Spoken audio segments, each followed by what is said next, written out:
Hello student, this is Pankaj Ziman, faculty member of SBS Law College, Shri Ganganagar. From today we are going to start our new subject, that is Environmental Law, paper 5th of the LLB 3 year.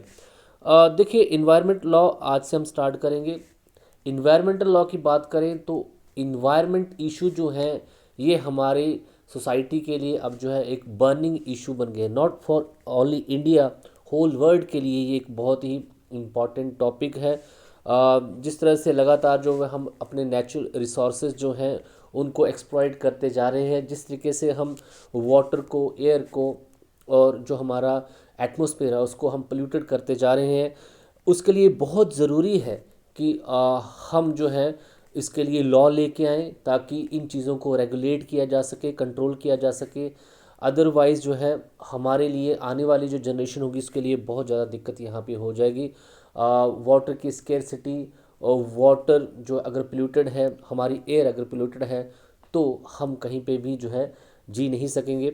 इसके अलावा not for the only human being, जो हमारी wild life है वो भी सफ़र होती है pollution की वजह से। तो इसीलिए जो है इन्वायरमेंटल लॉ जो है आप यहाँ पे पढ़ोगे, ये एक बहुत ही इंपॉर्टेंट सब्जेक्ट है।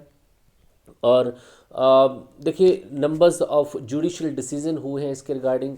कोर्ट ने अपना बहुत सारा जुडिशियल एक्टिविज्म यहाँ पे शो किया है और इन्वायरमेंट की प्रोटेक्शन के लिए बड़े सारे स्टेप जो है by the way of judicial activism उठाए गए हैं। बड़े सारे लॉ भी इंडिया में बने हैं, लेकिन स्टिल यहाँ पे अभी भी ग्राउंड लेवल पे करना, बहुत कुछ करना जो है ज़रूरी है। तो सबसे पहले हम समझेंगे कि इन्वायरमेंट क्या होता है और इन्वायरमेंट पोल्यूशन के जो कारण हैं, कॉजेज़ हैं, उनको हम यहाँ पे पढ़ेंगे अपने फर्स्ट क्वेश्चन में। देखिए फर्स्ट क्वेश्चन क्या है, what do you understand by environment, discuss the causes of enormity of environmental degradation in India, the component of environment and the pollution problems related to them। तो बड़े सारे जो है चीज़ें हम जो है पहले क्वेश्चन में डिस्कस करेंगे कि इन्वायरमेंट क्या होता है और what is the main causes for the environment pollution, यहाँ पे हम स्टडी करेंगे। देखिए सबसे पहले इन्वायरमेंट को समझते हैं।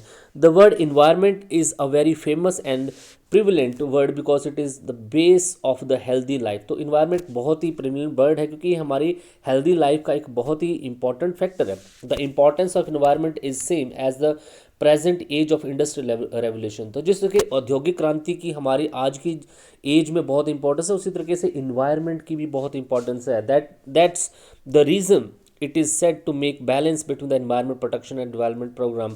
तो इसलिए ये बहुत इंपॉर्टेंट है कि हम एक बैलेंस मेंटेन करें हमारे इन्वायरमेंट प्रोटेक्शन में और डेवलपमेंट प्रोग्राम में। देखिए डेवलपमेंट भी ज़रूरी है, देश में इंडस्ट्रियलाइजेशन होगा तो रोज़गार आएगा, पॉवर्टी ख़त्म होगी, ये भी बढ़ रहा है। But at the same time हमें सस्टेनेबल डेवलपमेंट को अचीव करना है, मीन्स अपने इन्वायरमेंट को भी प्रोटेक्ट यहाँ पे करना है। Citizen consumer and civic action group versus union of India या फिर KM Chinnappa versus union of India के केसेस में AR 2003 सुप्रीम कोर्ट के केस है। breach of disobedience of law related to the important of the environment, its definition also become important. Several legalists, environmentalists and the jurists have defined the term in the various manner as। तो देखिए अगर जानबूझ के disobedience होती है environment के law से related तो इसको जो है एक सिविल और एज वेल एज ऑफेंस जो है यहाँ पे माना जाएगा। ये जो है इन केसेस में बोला गया था। तो बड़े सारे लीगलिस्ट हैं, इन्वायरमेंटलिस्ट हैं और जूरिस्ट हैं जिन्होंने अपने अपने तरीके से इन्वायरमेंट को डिफाइन किया है। The word environment is made from the French word environ which means neighbouring. तो ये जो इन्वायरमेंट का जो वर्ड है ये फ्रेंच वर्ड इन्वायरन से आया है, जिसका मतलब होता है नेबरिंग, जो सराउंडिंग आपके पास है। व्हाट इज़ द सराउंडिंग और नियर टू अस, जो हमारे आसपास है। Is element of environment means vegetation, rivers, ponds, airs, animals, etc., which are existing nearby to us combinedly from the environment। तो देखिए फ्रेंच वर्ड इन्वायरन से ये वर्ड आया है जिसका मतलब नेबरिंग, जो हमारे सराउंडिंग है। और हमारे सराउंडिंग क्या है, वेजिटेशन है, रिवर्स है, पॉन्ड्स है, एयर्स है, एनिमल्स है, और जो भी हमारे आसपास है, हमारे अराउंड है, वही क्या है, इन्वायरमेंट है। The term environment has defined in the section 2A of the environment protection act 1986 also.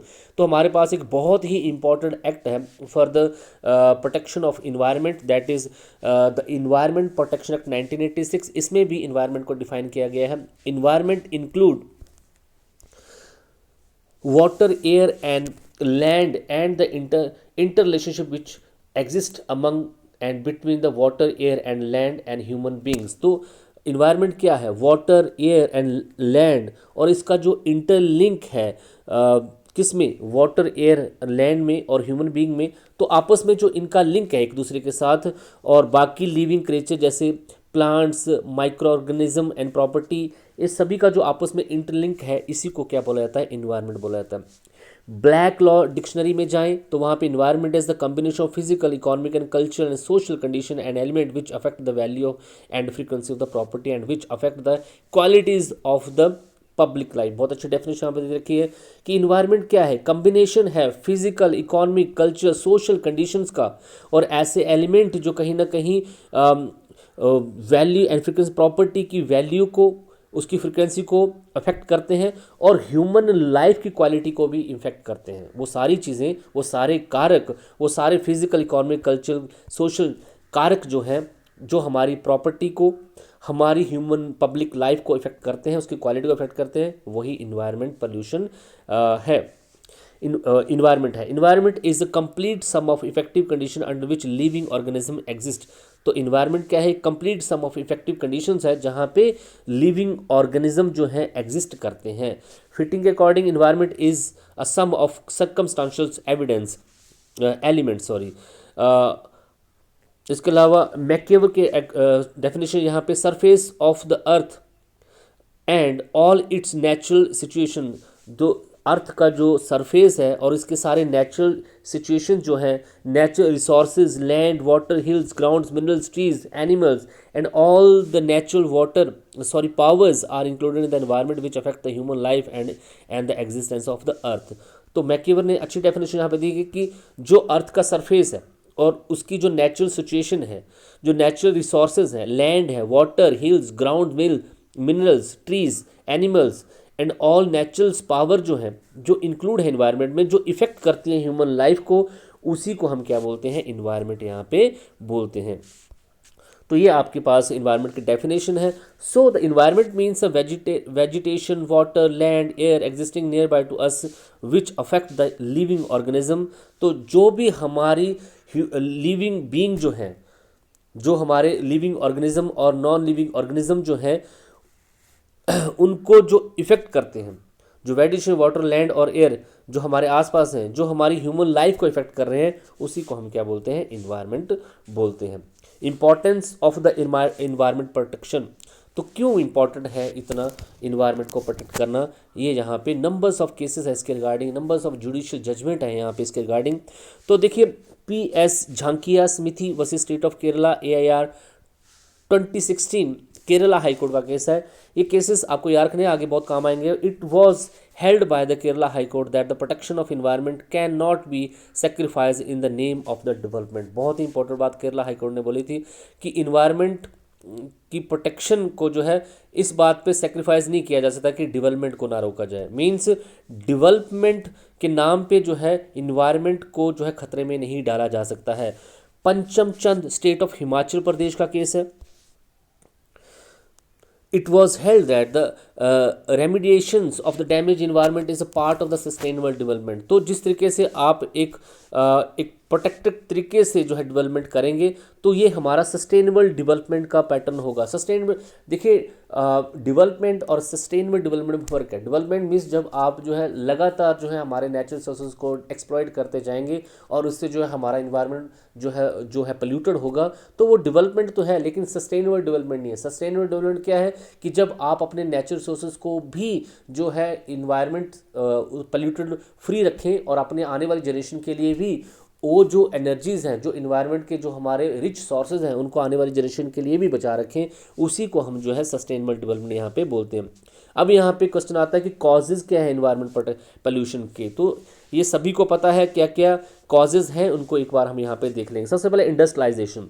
The first reason of abundance of the environment pollution in India is the enhancement of the industries। तो जिस तरीके से industries का विकास India में हुआ, उसी तरीके से environment pollution भी हुआ। Day by day its industries are increasing, most of the industries among them are polluting the environment in several manners। तो हमारी जो इंडस्ट्रीज़ हैं हमारे environment को बड़ अलग अलग तरीके से जो है प्रदूषित कर रही हैं। some content contaminates waters and others air और साउंड पोल्यूशन, यहाँ पे वाटर को दूषित करना, एयर और साउंड पोल्यूशन करना।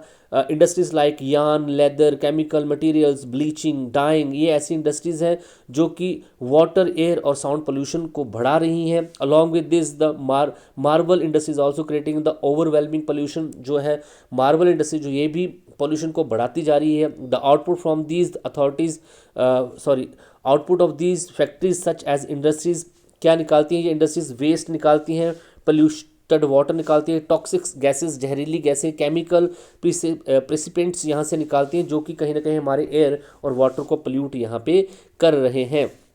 देखिए सल्वा and the associates versus NCT Delhi, AIR 2003 का केस है।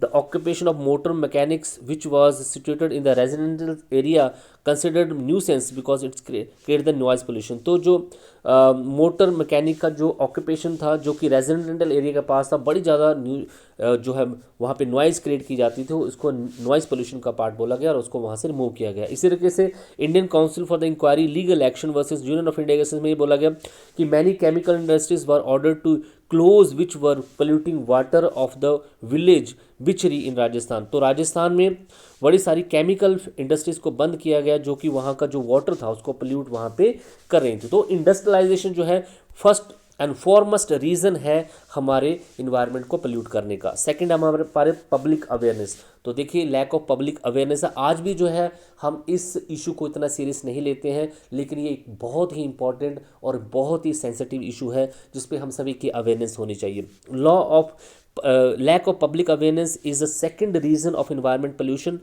Awareness about the protection of the environment has not been seen develop in the Indian public up to now. अभी तक जो है इंडियन पब्लिक में जो है इन्वायरमेंट को प्रोटेक्ट करने की जो अवेयरनेस नहीं आई है। They take in the casual manner and not alert for it. वो उसको कैजुअली लेते हैं, ना ही इसके लिए अलर्ट है। Several person are still not understood about the environment pollution. अभी तक लोगों को पता नहीं है कि ये इन्वायरमेंट पोल्यूशन होता क्या है। It has been made a habit that for one person to other to create excesses sound and smoke scattering of environment pollution polluting the material here and there। तो अभी तक हमारी आदत है कि हम जब बहुत ज़्यादा नॉइज़ क्रिएट करते हैं, स्मोक क्रिएट करते हैं, इन्वायरमेंट को जो है स्कैटर करते हैं, जो पोल्यूटेड मटेरियल होते हैं उनको यहाँ वहाँ फेंक देते हैं, वाटर को जो है गंदा करते हैं, हम में अभी भी अवेयरनेस नहीं है। तीसरा आपके पास यहाँ पे लैक ऑफ इन्वायरमेंट एजुकेशन, बहुत ही इंपॉर्टेंट सेगमेंट है कि जब तक अवेयरनेस कैसे आएगी, जब तक हम इन्वायरमेंट एजुकेशन को प्रोवाइड नहीं करेंगे, क्योंकि लोगों में इन्वायरमेंट एजुकेशन है ही नहीं। General public is neither in the knowledge of environment not pollution. उनको पता ही नहीं है कि इन्वायरमेंट में पोल्यूशन होता क्या है।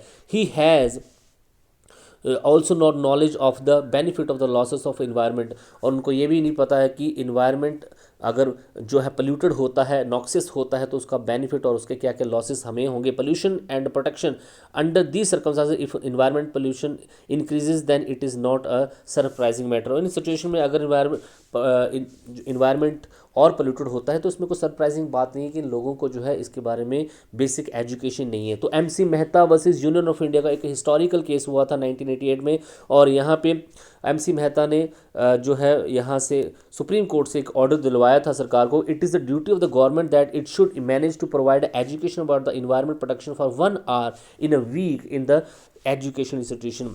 तो ये ड्यूटी है सरकार की कि वो हर एक एजुकेशन इंस्टीट्यूशन में एटलीस्ट 1 hour जो है वहाँ पे जो है इन्वायरमेंट पे एजुकेशन प्रोवाइड करें। ये बहुत इंपॉर्टेंट है। और उसके बाद जो है अब आपने देखा होगा आप किसी भी कोर्स वर्क को ज्वाइन करें, कहीं पे भी आप पढ़ें, एटलीस्ट वहाँ पे इन्वायरमेंट से रिलेटेड एक आपका करिकुलम में आपका एक सब्जेक्ट जरूर होता है। Thanks to the MC Mehta versus union of India का ये केस जो था। Tendency of the selfishness. तो selfishness of the human nature is also responsible for the enormity of the environment pollution. तो सेल्फिश भी एक कारण है इन्वायरमेंट पोल्यूशन का। Today man has become so much selfish that he throws the polluted element anywhere near him. तो इतना selfish हो चुका है इंसान की कोई भी पोल्यूटेड एलिमेंट जो होता है, जो ऐसा पदार्थ जो गंदा है, उसको वो कहीं भी फेंक देता है अपने नेबरिंग एरिया में। He does not worry for the health of other. वो दूसरों की हेल्थ का भी ध्यान नहीं रखता है। Not only this, he discharge such material in the public reverse. इसके अलावा बड़े सारे जो मटीरियल्स, जो पोल्यूटेड मटीरियल्स होते हैं उनको रिवर्स में, वेल्स में, पॉन्ड्स में फेंक देता है। इसके रिगार्डिंग बड़े सारे केसेस हैं, जैसे the case of polluting water of the Ganga, MC Mehta versus union of India.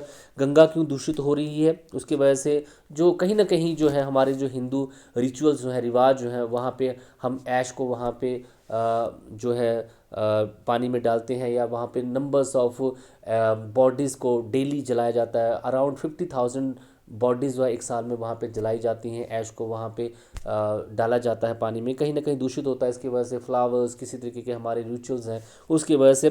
तो ये एक हमारी सेल्फिशनेस है। The case of polluting the water of Yamuna का मामला भी इसी तरीके का, वहाँ पे वो पोल्यूटेड हो रहा था। The case of destroying the aesthetics of the Taj Mahal, Taj Mahal की सुंदरता से रिलेटेड यह केस है। कहीं ना कहीं हमारी सेल्फिशनेस के कारण जो हमारी गंगा यमुना, जो हमारे हिस्टोरिकल मॉन्यूमेंट्स हैं लाइक ताजमहल, वहाँ पे गंदे हो रहे हैं।